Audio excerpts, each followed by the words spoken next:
one of the industries that benefited tremendously from scale, and you all know this one very well, large language models. Basically, after the transformer was invented, we were able to scale large language models at incredible rates, effectively doubling every 6 months. Now, how is it possible that by doubling every 6 months, that we have grown the industry, we have grown the computational requirements so far? And the reason for that is quite simply this. If you double the size of the model, you double the size of your brain, you need twice as much information to go fill it. And so every time you double your parameter count, you also have to appropriately increase your training token count. The combination of those two numbers becomes the computation scale you have to support. The latest, the state-of-the-art OpenAI model is approximately 1.8 trillion parameters.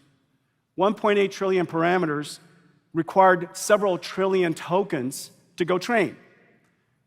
So a few trillion parameters on the order of, a few trillion tokens on the order of, when you multiply the two of them together, approximately 30, 40, 50 billion, quadrillion floating point operations per second. Now we just have to do some CO math right now, just hang with me. So you have 30 billion quadrillion. A quadrillion is like a peta. And so if you had a petaflop GPU, you would need 30 billion seconds to go compute, to go train that model. 30 billion seconds is approximately 1,000 years. And here we are, as we see the miracle of ChatGPT emerge in front of us, we also realize we have a long ways to go. We need even larger models. We're going to train it with multimodality data, not just text on the internet, but we're going to train it on text and images and graphs and charts. And just as we learn, watching TV. And so there's going to be a whole bunch of watching video, so that these models can be grounded in physics, understands that an arm doesn't go through a wall. And so these models would have common sense by watching a lot of the world's video combined with a lot of the world's languages. They'll use things like synthetic data generation, just as you and I do. When we try to learn, we might use our imagination to simulate how it's going to end up, just as I did when I was preparing for this keynote. I was simulating it all along the way. We're sitting here using synthetic data generation. We're going to use reinforcement learning. We're going to practice it in our mind. We're going to have AI working with AI, training each other, just like student and teacher debaters. All of that is going to increase the size of our model. It's going to increase the amount of data that we have, and we're going to have to build even bigger GPUs. Hopper is fantastic, but we need bigger GPUs. And so, ladies and gentlemen, I would like to introduce you to a very, very big GPU.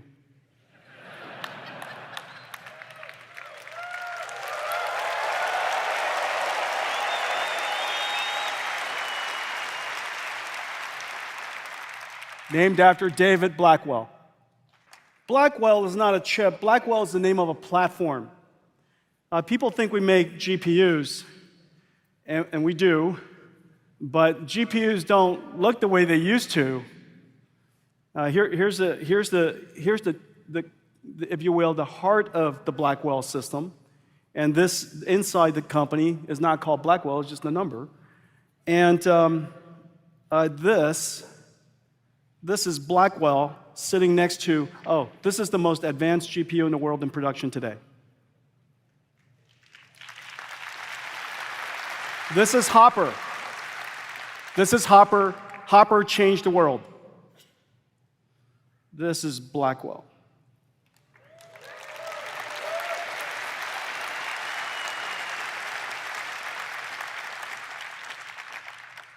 It's okay, Hopper.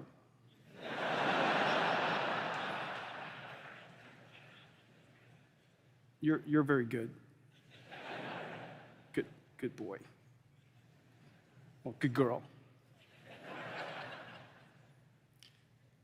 208 billion transistors, and so you could see, I can see there's a small line between two dies. This is the first time two dies have abutted like this together in such a way that the two dies think it's one chip.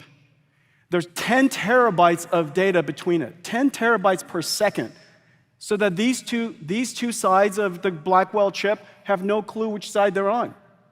There's no memory locality issues, no cache issues. It's just one giant chip. And so when we were told that Blackwell's ambitions were beyond the limits of physics, the engineer said, so what? And so this is what happened. And so this is the Blackwell chip, and it goes into two types of systems. The first one is form-fit-function compatible to Hopper. And so you slide on Hopper and you push in Blackwell. That's the reason why one of the challenges of ramping is going to be so efficient. There are installations of Hoppers all over the world, and they could be the same infrastructure, same design, the power, the electricity, the thermals, the software, identical, push it right back. And so this is a Hopper version for the current HGX configuration. And this is what the second Hopper looks like this. Now this is a prototype board, and Janine, could I just borrow? Ladies and gentlemen, Janine Paul.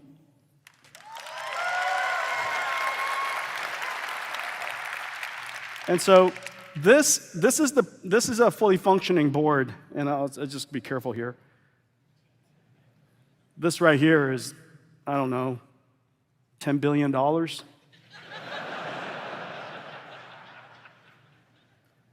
The second one's 5. It gets cheaper after that, so any customers in the audience, it's okay.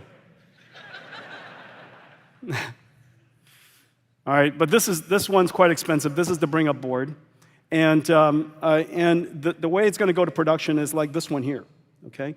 And so you're going to take this. It has two Blackwell chips and 4 Blackwell dies connected to a Grace CPU.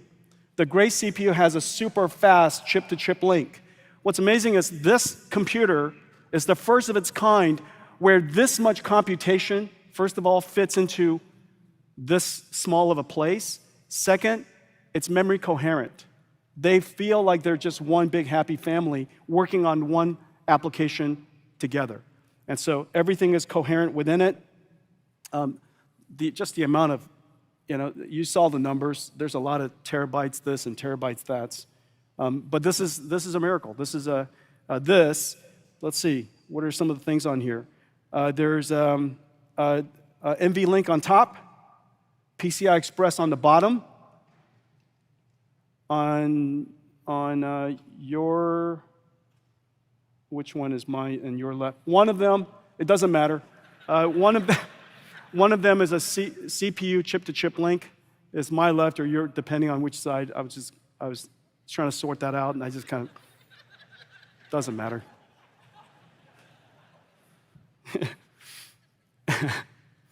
Hopefully it comes plugged in, so.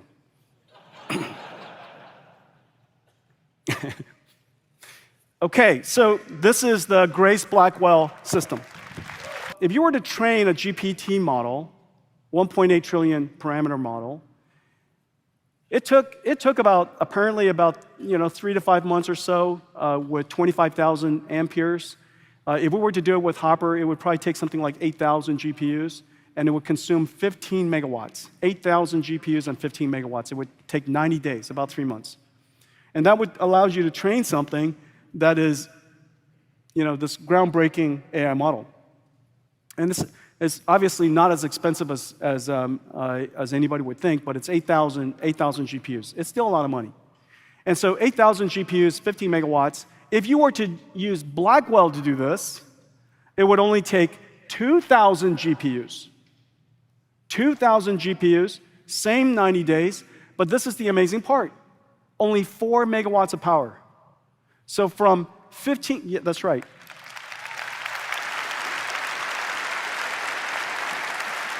And that's our goal. Our goal is to continuously drive down the cost and the energy. They're directly proportional to each other, cost and energy, associated with the computing so that we can continue to expand and scale up the computation that we have to do to train the next generation models.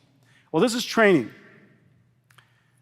Inference, or generation, is vitally important going forward. Probably some half of the time that NVIDIA GPUs are in the cloud these days, it's being used for token generation.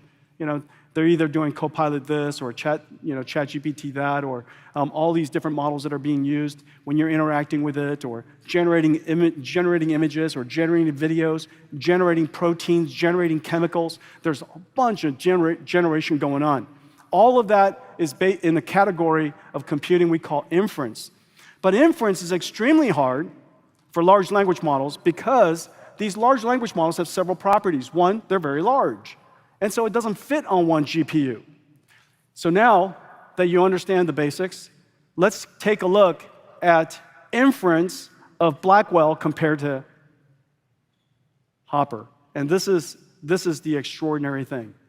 In one generation, because we created a system that's designed for trillion parameter generative AI, the inference capability of Blackwell is off the charts. And in fact, it is some 30 times Hopper.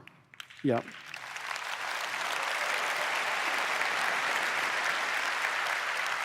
For large language models like ChatGPT and others like it, the blue line is Hopper. I gave you, imagine we didn't change the architecture of Hopper, we just made it a bigger chip.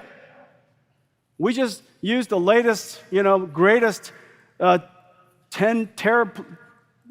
terabytes per second. We connected the two chips together. We got this giant 208 billion parameter chip.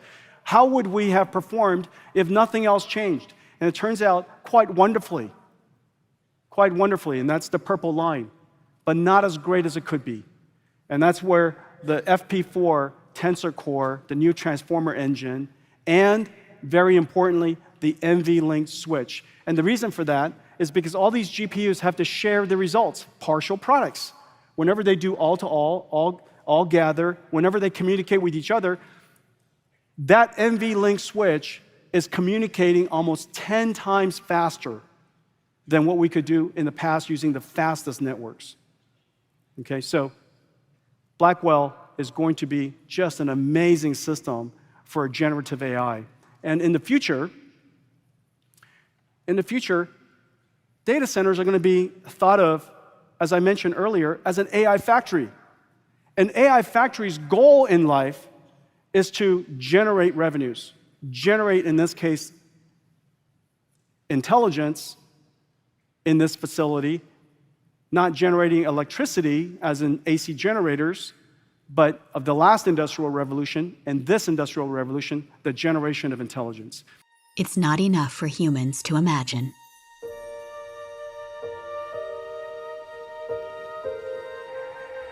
We have to invent and explore and push beyond what's been done.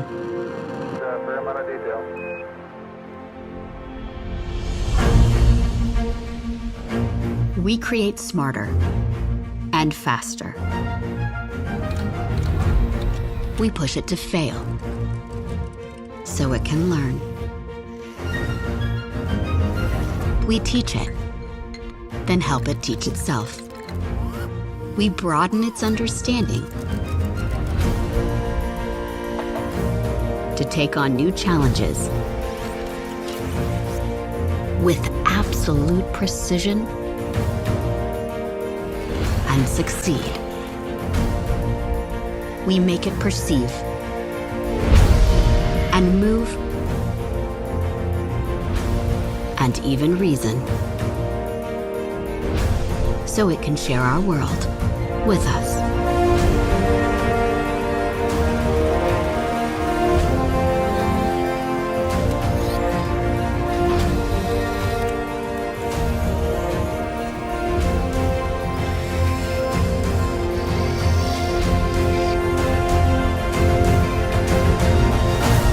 This is where inspiration leads us, the next frontier. This is NVIDIA Project Groot. A general-purpose foundation model for humanoid robot learning. The group model takes multimodal instructions and past interactions as input and produces the next action for the robot to execute.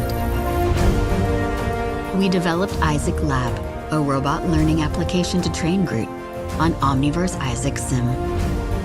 And we scale out with Osmo, a new compute orchestration service that coordinates workflows across DGX systems for training and OVX systems for simulation. With these tools, we can train Groot in physically based simulation and transfer zero shot to the real world. The Groot model will enable a robot to learn from a handful of human demonstrations, so it can help with everyday tasks and emulate human movement just by observing us. This is made possible with NVIDIA's technologies that can understand humans from videos, train models in simulation, and ultimately deploy them directly to physical robots. Connecting Groot to a large language model even allows it to generate motions by following natural language instructions. Hi, GL1. Can you give me a high five? Sure thing. Let's high five. Can you give us some cool moves? Sure. Check this out. All this incredible intelligence is powered by the new Jetson Thor robotics chips, designed for Groot, built for the future. With Isaac Lab, Osmo, and Groot, we're providing the building blocks for the next generation of AI-powered robotics.